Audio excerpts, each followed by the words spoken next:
सध्याला एक आनंदाची गोष्ट आहे आणि एक दुःखाची गोष्ट पण आहे. दुःख असं आहे की जागतिक पातळीवर युद्ध चालू आहे आणि खूप साऱ्या लोकांना त्याचा त्रास होत आहे आणि जिथं चालतं ते त्या लोकांना खूप मोठा त्रास होत आहे बेसिकली.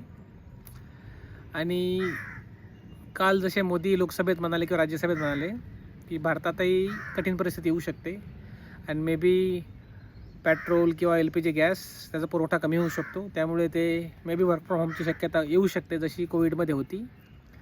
जर तसं झालं तर IT वाल्यांसाठी एक आनंदाची बातमी अशी, त्यांना घरून काम करायला भेटेल. कारण आता कोणतीही कंपनी वर्क फ्रॉम होम देतच नाही मोस्टली. सगळे ऑफिसला बोलवत आहेत, सगळ्यांना ट्रस्ट नाही एम्प्लॉईजवर. पण जर तशी परिस्थिती आली तर त्यात एक आनंदाची बातमी अशी की आम्हाला 2-3 महिने तरी घरून काम करायला भेटेल. पण दुःख असं आहे की